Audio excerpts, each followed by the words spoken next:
వాక్య భాగము పేతురు రాసిన మొదటి పత్రిక 2వ అధ్యాయము 4-5 వచనాల్లో మన ప్రియమైన కుమారుడు యవనస్తుడు ఇతముక్కల సంజీవ్ బర్త్డే చదివాడు ఈ వాక్య భాగాన్ని.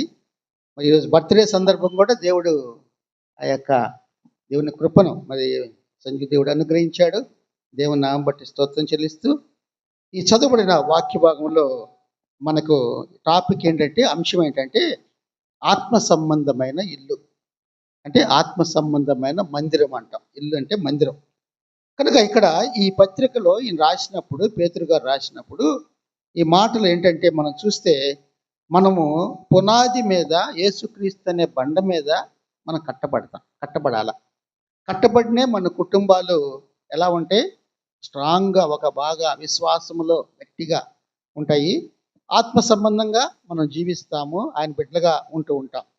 అయితే ఇక్కడ ఈ వాక్య భాగాల్లో మనం చూసినప్పుడు మనకు జ్ఞాపకం వస్తుందంటే, ఇక్కడ ఏదైతే మనుషుల చేత విసర్జించబడిందో ఆ విసర్జించబడినను దేవుని దృష్టికి ఏర్పరచబడినది. మనుషులేమో కొన్నిసార్లు విసర్జిస్తారు. ఈ మనుషుల చేత విసర్జించబడితే దేవుని దృష్టికి ఏర్పరచబడినది. మనుషులు రిజెక్ట్ చేస్తే దేవుడు ఏం చేస్తాడు, ఏర్పాటు చేసుకుంటాడు, చూస్ చేసుకుంటాడు దేవుడు. కనుక ఎవరు మనుషులు తృణీకరించినా, ఎవరు మనుషులు విసర్జించినా దేవుడు మాత్రం తన బిడ్డలను ఎప్పుడు ఏర్పాటు చేసుకుని ఉంటాడని మనం తెలుసుకోవాలి. కనుక ఇక్కడ ఈ అమూల్యమును సజీవమునైన రాయినగు ప్రభు నద్దకు వచ్చిన వారే మనందరం ఎలా ఉన్నామంటే, అమూల్యమైనటువంటి సజీవమైన రాళ్ళు మాదిరిగా దేవుని యొక్క సన్నిధికి వస్తాం. కనుక ఒక మందిరం కట్టాలంటే, ఒక ఇల్లు కట్టాలంటే దానికి ఏం కావాలా, సిమెంట్ కావాలా, రాళ్ళు కావాలా, ఇసుక, అన్నీ ఉన్న ముఖ్యమైన రాళ్ళు. ఆ రాళ్ళు ఎవరంటే మనమే. దేవుని యొక్క మందిరాన్ని సజీవమైన రాళ్ళుగా, అంటే జీవిస్తున్నటువంటి రాళ్ళగా మనం ఉన్నామంటే ఆ మందిరాన్ని మనం కట్టుకోగలము. ఇక్కడ అన్నాడు, ఇక్కడ యేసుక్రీస్తు ద్వారా దేవునికి అనుకూలములకు ఆత్మ సంబంధమైన బలు నడిపించుటకు పరిశుద్ధ యాజకులుగా ఉండినట్లు మీరును సజీవమైన రాళ్ల వలె ఉండి ఆత్మ సంబంధమైన మందిరముగా కట్టబడుతున్నారు. ఇక్కడ మామూలుగా రాళ్ళతో కట్టేది కాదు, ఆత్మ సంబంధమైన రాళ్ళుగా మనం ఉన్నప్పుడు, ఆత్మ సంబంధమైన దేవుని బిడ్డలుగా ఉన్నప్పుడు ఆ సజీవమైనటువంటి మందిరాన్ని, మన దేవుని మందిరాన్ని మనం కట్టుకుంటాం. ఎక్కడ? హృదయంలో. ఆ హృదయంలో దేవుని మందిరాన్ని మనం కట్టుకుంటే ఆ హృదయంలో నివసించడానికి దేవుడు ఇష్టపడతాడు. ఎక్కడ ఆయన మనం అనుకుంటాం కదా, ఎక్కడైతే మనం దేవుని ఆహ్వానిస్తామో, ఎక్కడైతే ప్రభా నా హృదయంలో నువ్వు ఉండయ్యా నివసించంటామో దేవుడు తప్పకొస్తాడు. నేను చాలాసార్లు మనకు జ్ఞాపకం వచ్చింది ఏంటంటే, మనం బాగా శుభ్రం చేసుకొని బాగా అన్నింటిలో బాగుండి ఆ మందిరాన్ని బాగా చేసుకొని ఖాళీగా ఉంచుకుంటే ఎవరు వస్తారు? సాతానుడు వస్తాడు. కనుక సాతానుడికి మనం తావీయకుండా యేసుక్రీస్తు ప్రభువే పరిశుద్ధాత్మ ద్వారా మనలో నివసించడానికి, అప్పుడు మనం సజీవమైన రాళ్లగా మందిరము కట్టబడతాం. మనం అందరం సజీవమైన రాళ్లగా, ఆత్మ సంబంధంగా, అంటే స్పిరిచువల్గా మనం ఎప్పుడైతే ఎదుగుతూ ఉంటామో, ఎదిగిన మనము ఆయన సజీవమైన రాళ్లగా మందిరంలో మందిరం కట్టబడతాం. కనుక ఇక్కడ మనం చూసినప్పుడు ఇక్కడ అంటాడు, కొరింథీకి రాసిన మొదటి పత్రిక అపోస్తలుడైన పౌలు కొరింథీయులకు రాసిన మొదటి పత్రికలో 3వ అధ్యాయము 11వ వచనంలో, వేయబడిన తప్ప మరి యొక్క పునాది ఎవడను వేయనేరడు, ఈ పునాది యేసుక్రీస్తే. వేయబడిన తప్ప అంటే మనం ఇల్లు కట్టుకోవాలా అనుకుంటే పునాది వేయాలి.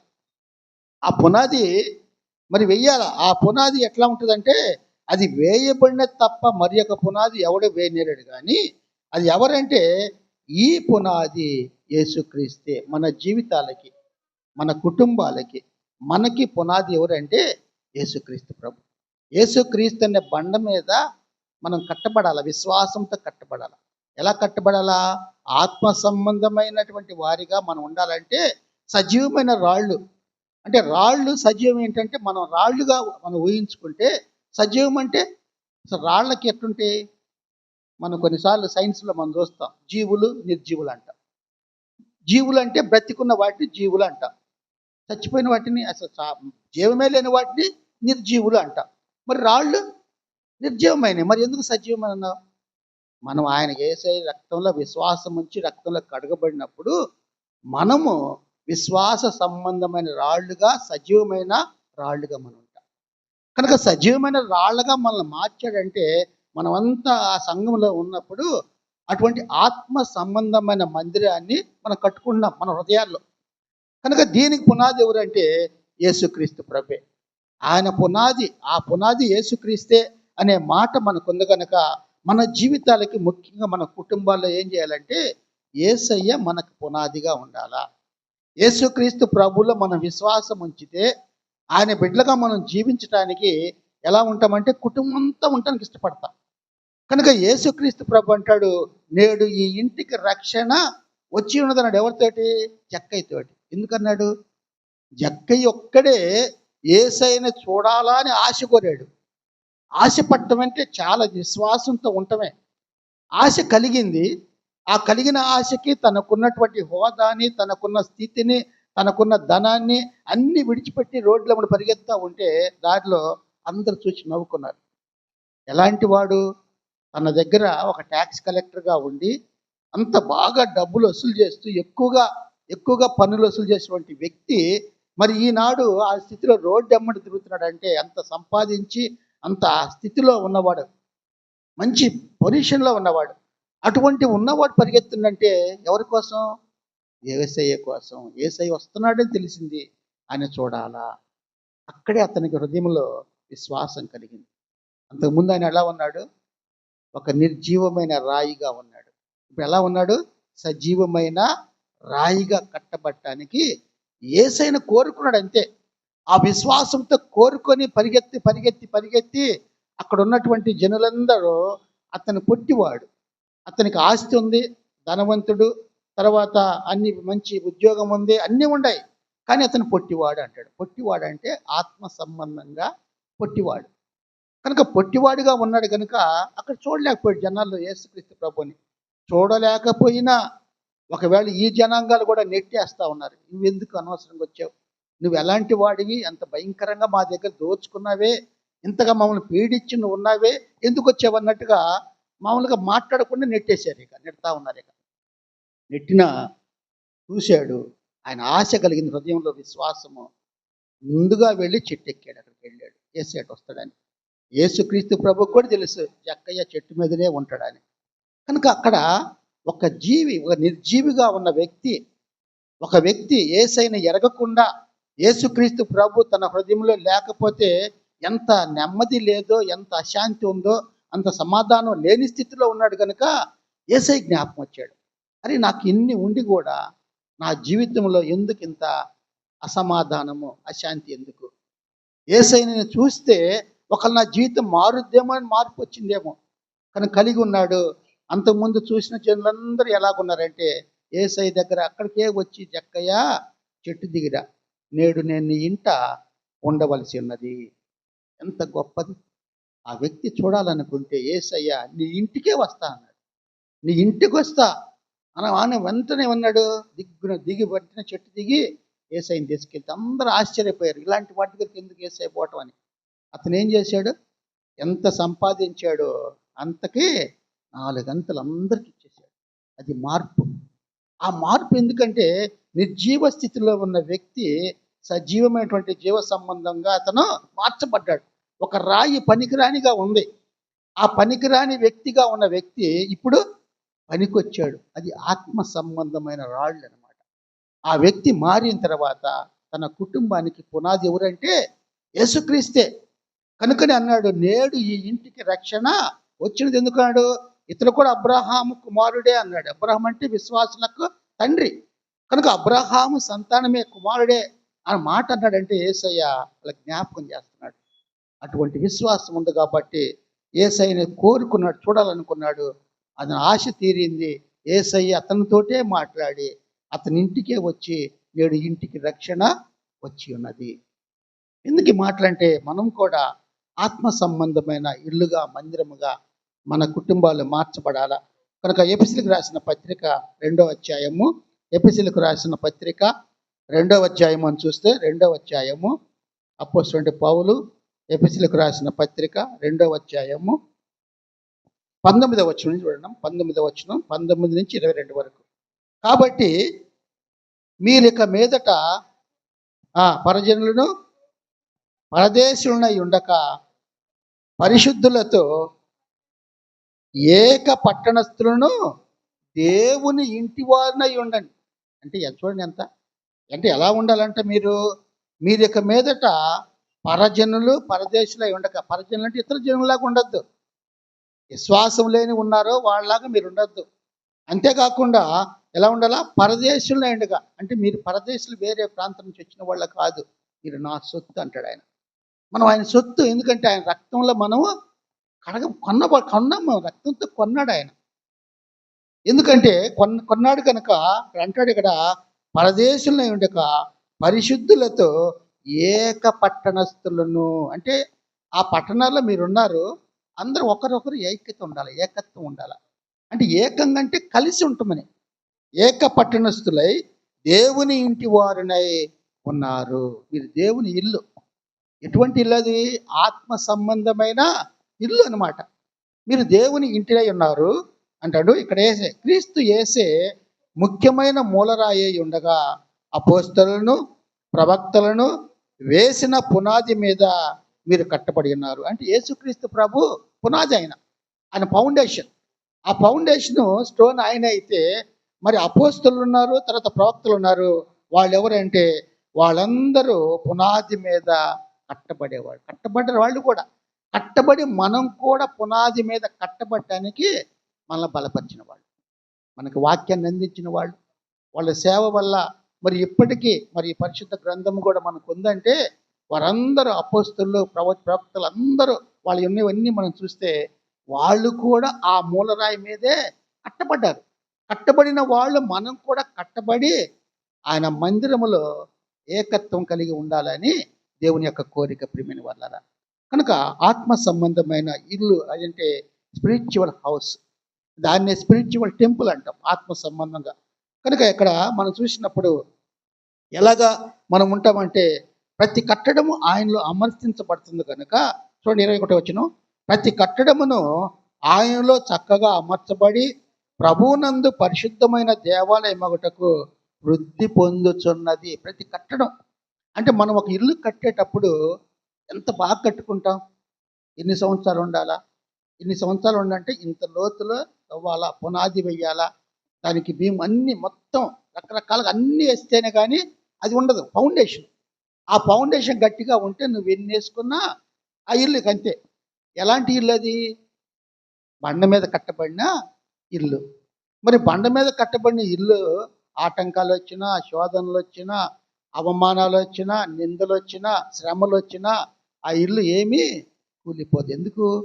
అది క్రీస్తు అనే బండ మీద కట్టబడిన ఇల్లు.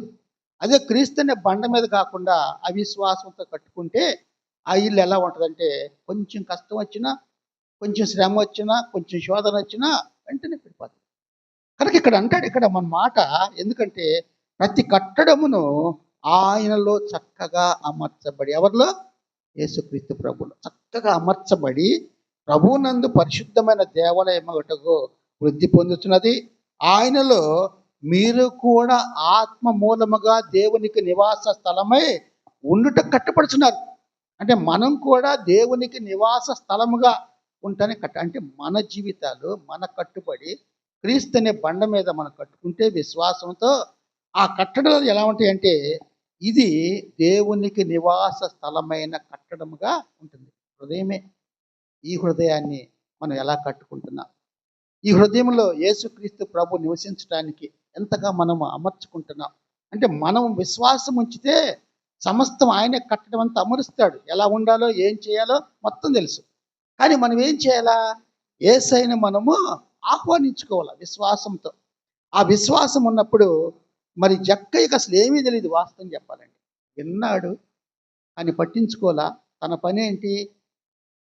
అన్యాయంగా ఆ పన్ను కట్టుకునే దాన్ని కట్టించే దానికంటే ఎక్కువ అదనంగా కట్టించుకునేవాడంట. అటువంటి భయంకరుడు మరి ఎలా ఉన్నాడంటే బాగా సంపాదించుకున్నాడు, మంచి ఆస్తిపరుడు ఉన్నాడు, ఆస్తిపరుడు, మంచి హోదా ఉంది. అంటే అంటాడు చీఫ్ ట్యాక్స్ ఆఫీసర్ అంటాడు.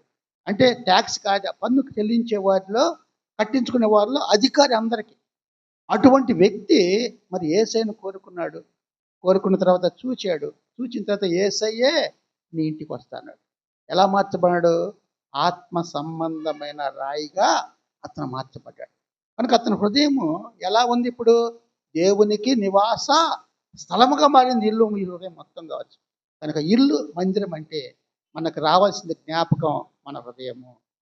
మన హృదయంలో ఉండటానికి యేసయ్య ఇష్టపడుతున్నాడు. కనుకనే మనం ప్రకటన గ్రంథం మనం చూస్తే ప్రకటన గ్రంథం అంటాడుగా, ఇదిగో తలుపు నద్ద నిలుచుండి తట్టుచున్నాను, ఎవరైనా నా స్వరం విని తలుపు తీసినలా నేను అతని యొద్దకు వచ్చి అతనితో నేనును నాతో కూడా అతను భోజనము చేయను. ఎవడు అంటే యేసుక్రీస్తు ప్రభు ఎప్పుడు మన హృదయాన్ని తడతాడు. ఈ వ్యక్తిని తట్టాడా?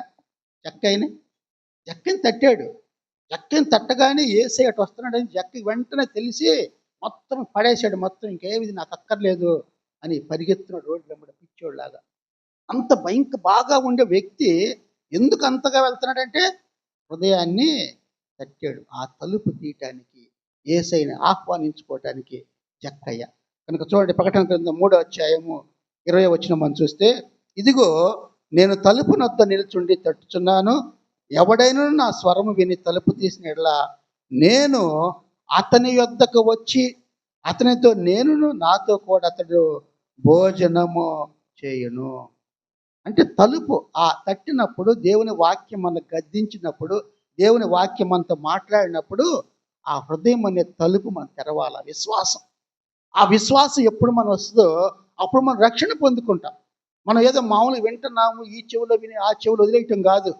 హృదయంలో విశ్వసించాలి. యేసుక్రీస్తు ప్రభు అని నోటితో ఒప్పుకొని హృదయంలో ఎప్పుడు నువ్వు విశ్వసిస్తావో అప్పుడు నీవు రక్షింపబడదు అంటాడు. కనుక హృదయంలో విశ్వాసం రావాలి. విశ్వాసం వచ్చినప్పుడే ఆయన తలుపు తీసినప్పుడు ఆయన లోపలికి వస్తాడు, మనతో కలిసి ఉంటాడు. అంటే అతడును నేను భోజనం చేయదు అంటాడు. ఏంటి భోజనం?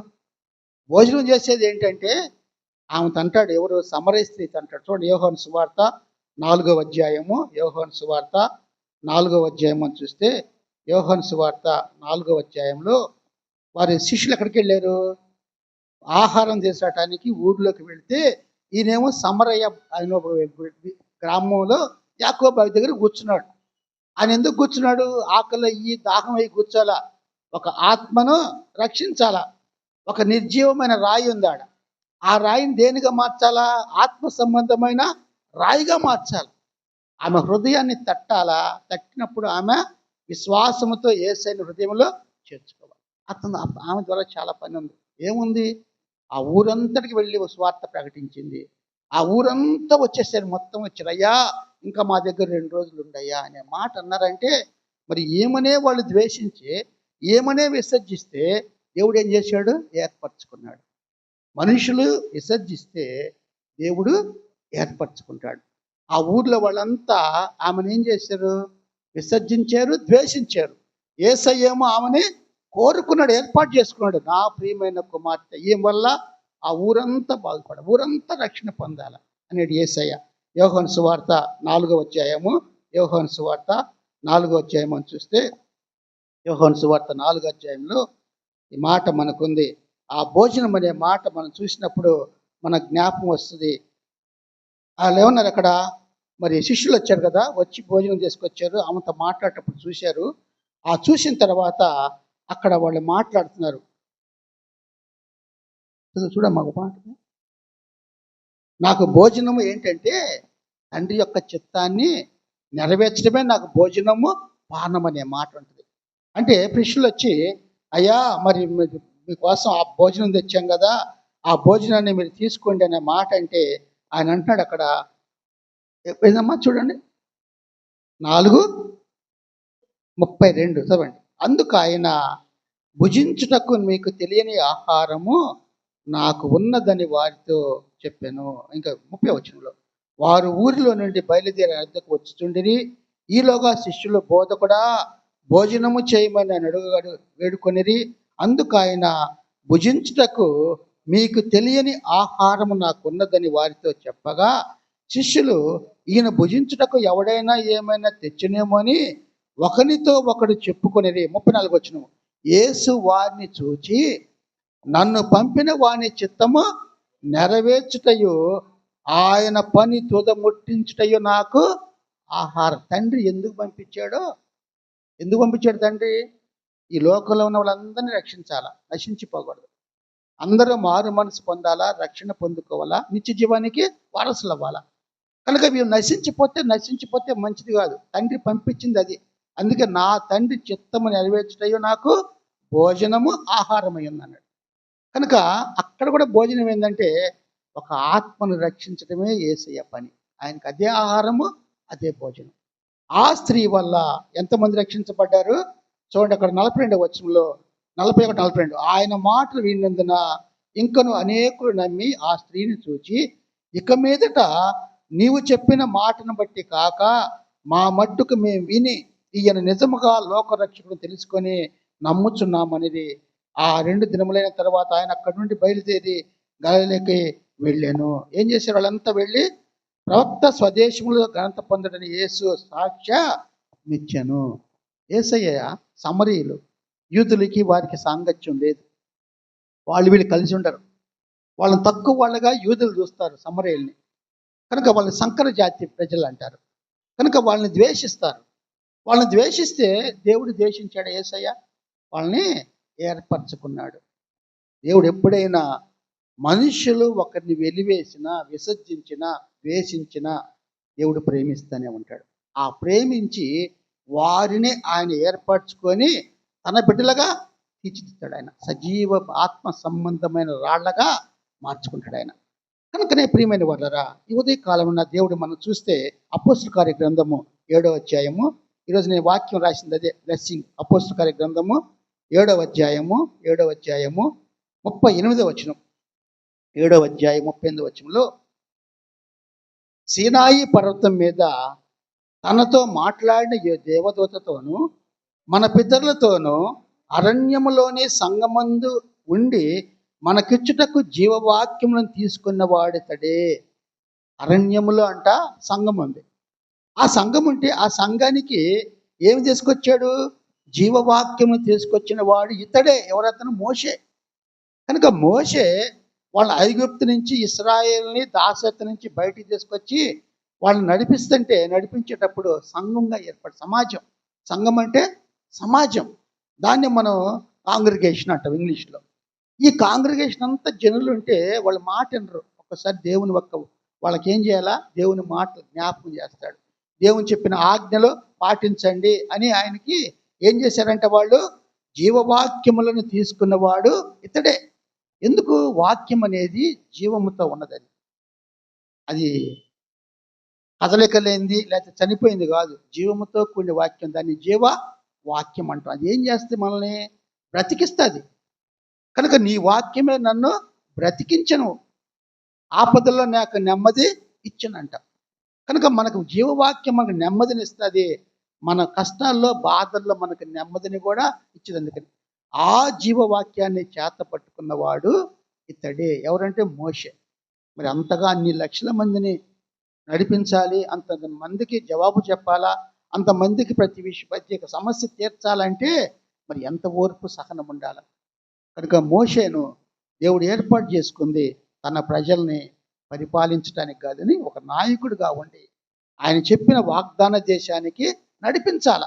ఆ నడిపించడంలో ఎన్నో కష్టాలు వచ్చినాయి, ఎన్నో సణుగులు గొణుగులు అన్నీ ఎక్కువ. ఇశ్రాయేల్ ఎక్కువగా ఏం చేస్తారంటే తిన్నంతే బాగా తింటారు. తినిన తర్వాత ఇంతేనా మాకు? అక్కడ ఇంకా బాగుండేది. ఎక్కడ? ఐగుప్తులో. అక్కడేమో మీరు మట్టి పిసుకుతా, ఆ ఇటుకలు తయారు చేస్తా, మీరు వాళ్ళు మిమ్మల్ని కొట్టి ఎంత చేసి అంత దాసత్వంలో బానిసలుగా చూస్తే అది మంచిది అంటారు. మళ్ళీ వెనక్కి చూస్తారు. ఎందువల్ల? చేసే మంచిని మర్చిపోతున్నారు. దేవుడు ఎంతగా చూసి వాళ్ళని ప్రేమించాడంటే, అరణ్యములో సంఘముగా వాళ్ళు ఉన్నప్పుడు జీవవాక్యము చేత పెట్టుకున్నవాడు ఇతడే. ఇక్కడ సంఘం, మనం ఆధ్యాత్మిక సంఘం కట్టబడాలా?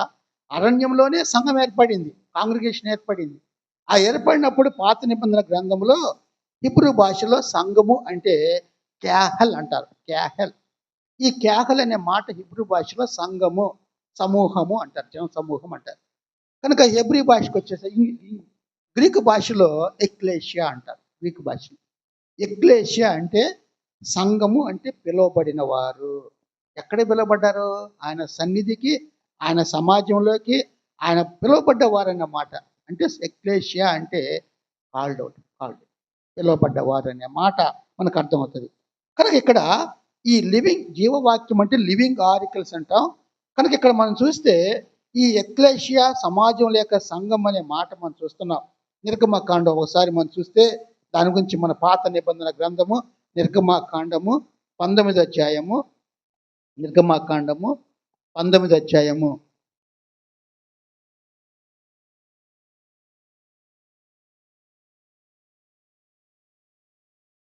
3వ వచనం చూడమ్మా. 19:3లో మోషే దేవుని యొద్దకు పోవగా యెహోవా ఆ పర్వతము నుండి అతన్ని పిలిచి, నీవు యాకోబు కుటుంబీకులతో ముచ్చటించి ఇశ్రాయేలుకు తెలుపవలసినది ఏమనగా, నేను ఐగుప్తులకు ఏమి చేసినో మిమ్మును గద్ద రెక్కల మీద మోసి నా యొద్దకు మిమ్ము నెట్లు చేర్చుకుంటునో మీరు చూచితిరి. మోషేను ఏం చేశాడు? దేవుడు పిలుచుకున్నాడు.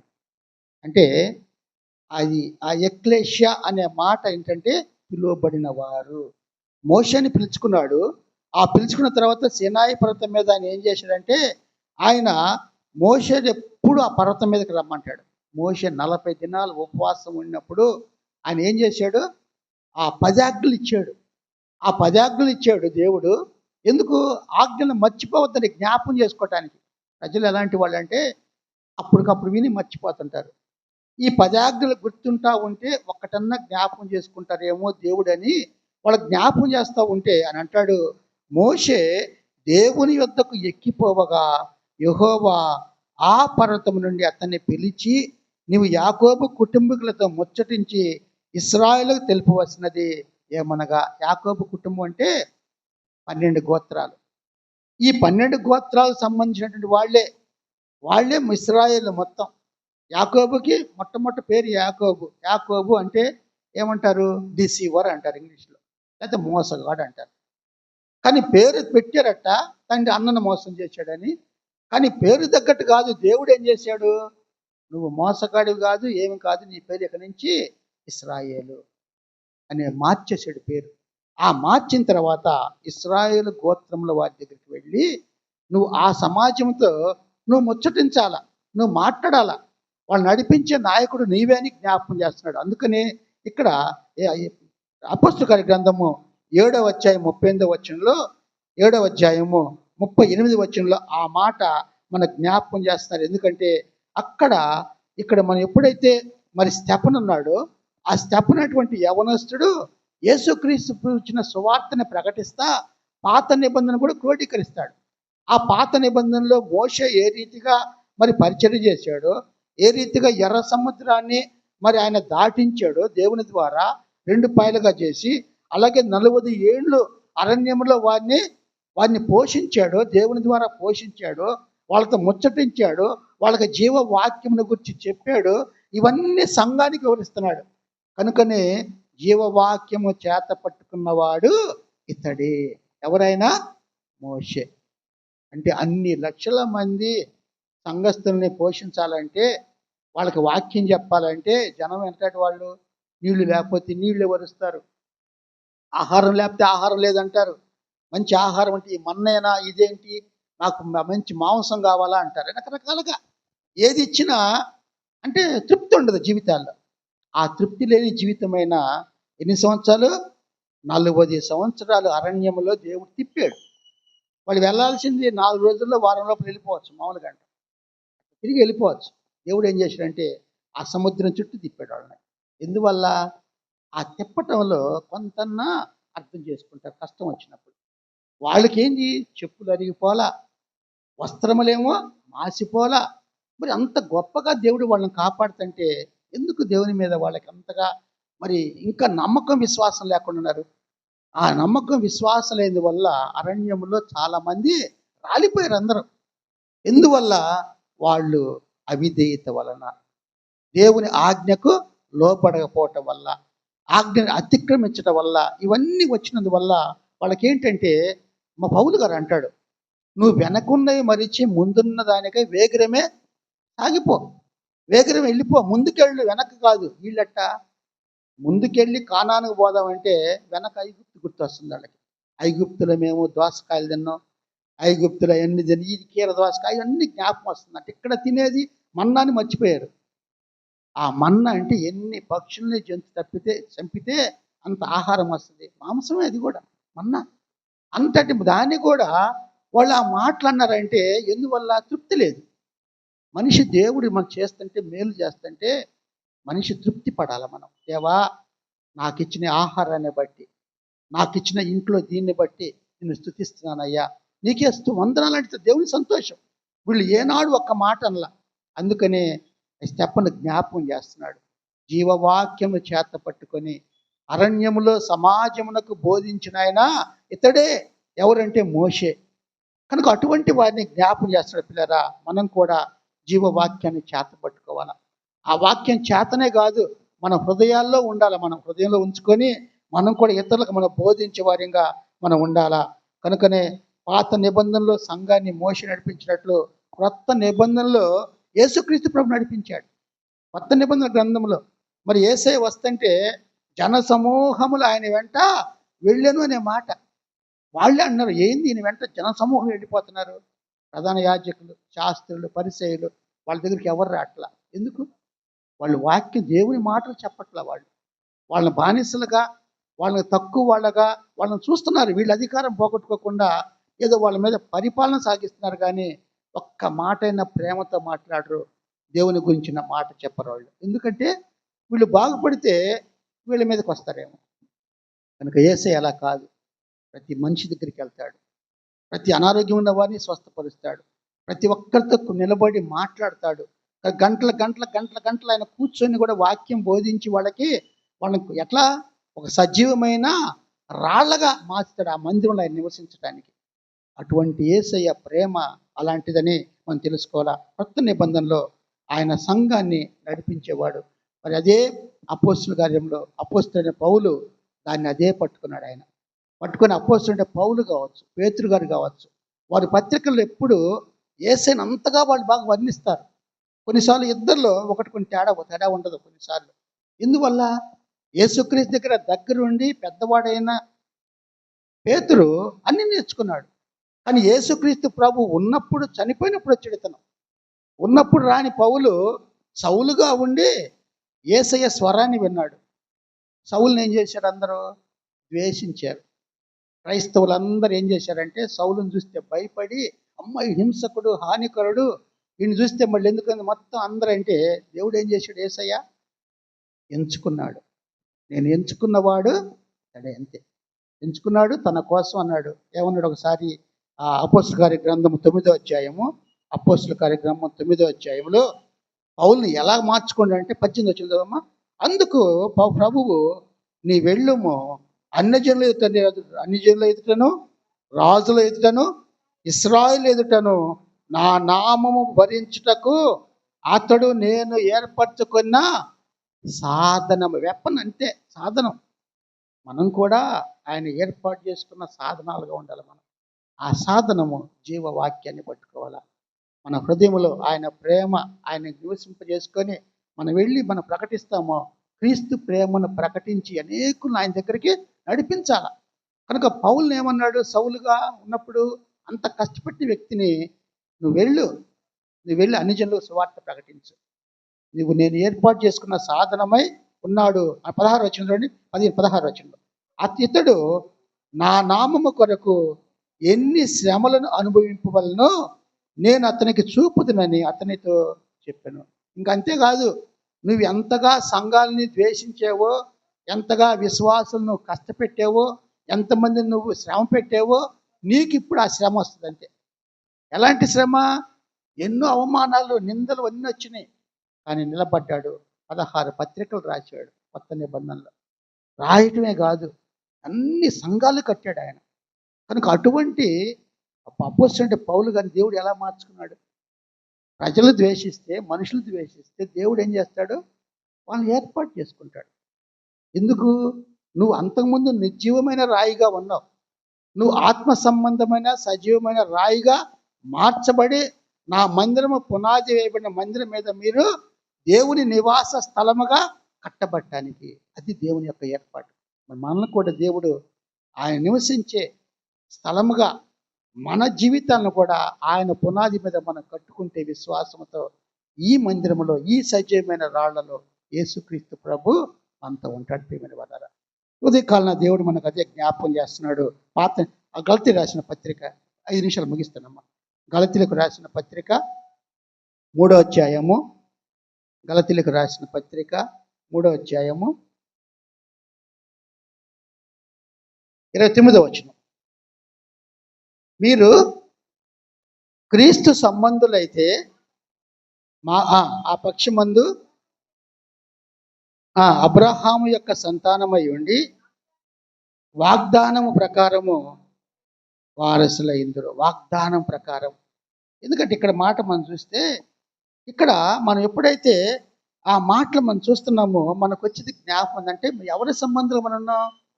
యేసుక్రీస్తు ప్రభు సంబంధులు, ఆయన బిడ్డలో మనం. కనుక ఎటువంటి సంబంధం అంటే ఆ రక్త సంబంధం కంటే ఎక్కువ. ఎందుకు? ఆయన రక్తంతో మనము కడగబడిన వారం, కొనబడిన వారం. కనుక మన కోసం ఆయన వెల చెల్లించాడు. ఏంటి వెల అంటే, ఒక మనిషి దాసత్వంలో బానిసగా ఉంటే పాత నిబంధనలు ఏం చేసేవాళ్ళు అంటే, డబ్బులు ఇచ్చి, అయ్యా ఈ వ్యక్తిని విడుదల చేయయ్యా, నేను డబ్బు ఇస్తున్నాను అని విడుదల చేపిస్తాడు. చాలామంది వెట్టి చాకరి అంటారు కదా, వెట్టి చాకరి. తండ్రి అప్పు చేస్తే కుమారులను పట్టుకెళ్తారు, బిడ్డలను పట్టుకెళ్తారు. వాళ్ళ చేత వెట్టి చాకరి బానిసత్వంలో ఉంటారు.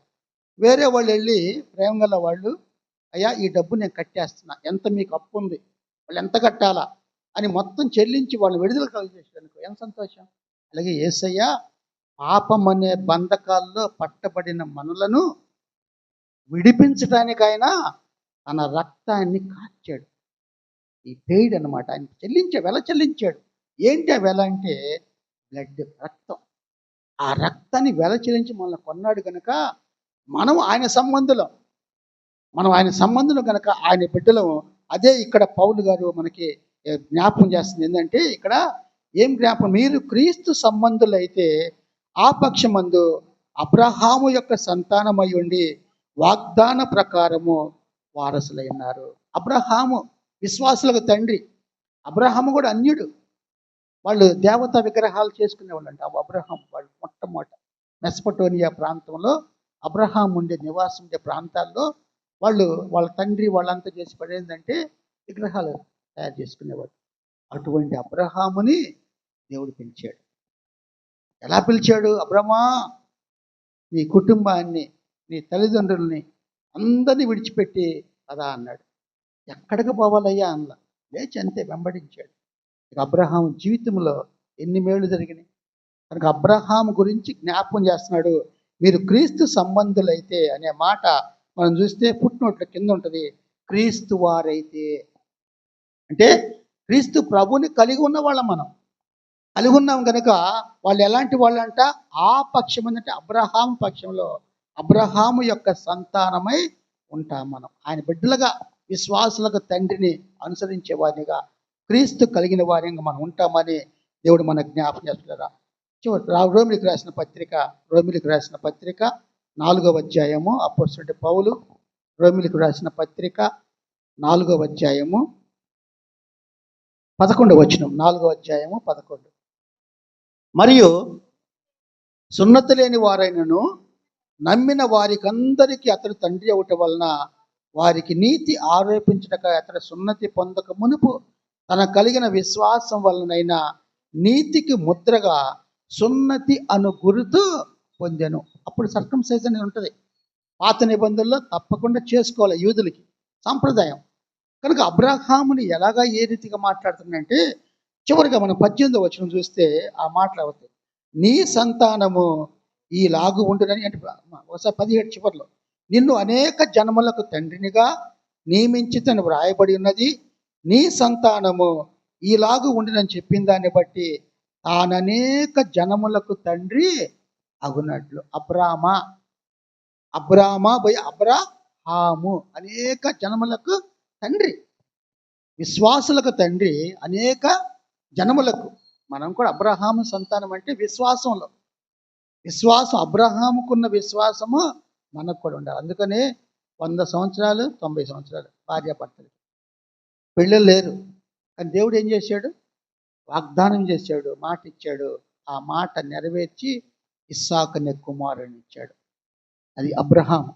కనుక ఆయన ఎందుకంటే విశ్వాసము నీతిమంతుడిగా ఉన్నాడు. అటువంటి వ్యక్తి మరి దేవుడు మనకు జ్ఞాపం చేస్తుంది. ఎందుకంటే ఆత్మ సంబంధమైన రాయిగా మొట్టమొదట విశ్వాసులకు తండ్రి అయిన అబ్రహాము ఉన్నాడు ఆయన. కనుక అటువంటి సంబంధమైన రాళ్ళు కూడా మనం కూడా మార్చబడాల, ఆత్మ సంబంధముగా మార్చబడాలని ప్రభు జ్ఞాపకం చేస్తున్నాడు.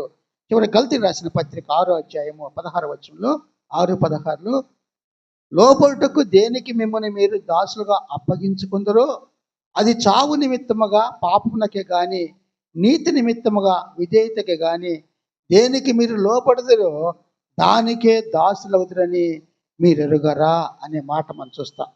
అంటే మనం నీతి విషయంలో అయితే దేనికి విధేయతకు దాసులు అవుతాం, విధేయత చూపిస్తాం. లేదా మనం అవిధేయత ఉంటే అవినీతి ఉంటుంది మనలో. కనుక ఇవన్నీ జ్ఞాపం చేస్తా ఎందుకు ఆ మాటలు మనం చూస్తే దేవుడు ఎప్పుడైనా కానీ ఆయన ఏం చేస్తాడంటే వారసత్వాన్ని గురించి సంఘానికి అప్పగిస్తున్నాడు. మనమంతా ఆయన బిడ్డలం, వారసులం. కనుకనే మనం 128వ కీర్తన 27వ కీర్తన మనం చదివితే గర్భఫలము యెహోవా ఇచ్చు బహుమానము కుమారులు యెహోవాను గ్రహించు స్వాస్థ్యం.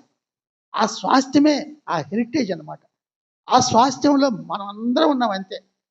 కనుక ఒక సమాజముగా సంఘముగా మనం కూడి ఉన్నామంటే దేవుని యొక్క చేతిలో ఆత్మ సంబంధమైన రాళ్లగా మార్చబడి దేవుని మందిరముగా మనం కట్టబడి ఆ మన హృదయములు ఆయన నివాసముగా చేసుకోవటానికి మనం తయారవ్వాలి. కనుక ఇప్పటి నుంచి మనం ప్రార్థన చేసింది, ప్రభువా ఆత్మ సంబంధమైన మందిరములో మేము కూడా సజీవమైన రాయిగా మేము ఉండాలి ప్రభువా, మా హృదయంలో మీరు నివసించాలి ప్రభు అని అందరం ప్రార్థన చేసుకుందాం. ప్రేమగల తండ్రి, దయగల దేవ, మీ అపారమైన కృపను బట్టి నాయన ఉదయకాలమున తండ్రి ఆత్మ సంబంధమైన మందిరము ఇల్లు ఏ రీతిగా కట్టబడుతుందో క్రీస్తు అనే బండ మీద పునాది మీద కట్టబడినదై ఆ కట్టబడిన ఇల్లు ఆత్మ సంబంధమైన మందిరముగా మార్చబడతాని మీరు మాకు ఇచ్చారు ప్రభా. ఆత్మ సంబంధమైన మందిరములు నాయన ఇల్లు మా దేహము మా హృదయము నాయన, ఈ హృదయంలో మీరు నివసించిన ఆయన మీ యొక్క ఆత్మ చేత మమ్మల్ని అందరూ నడిపించి నాయన మీ చేతిలో నాయన మమ్మల్ని మీ సాధనముగా పనిముట్టుగా ప్రతి ఒక్కరిని వాడుకొనమని యేసుక్రీస్తు పరిశుద్ధ నామమున ప్రార్థించి అడిగి వేడుకొనుచున్నాము తండ్రి, ఆమేన్. పాట పాడుతుండగా మరి ప్రచారకులు కానుకలు స్వీకరించి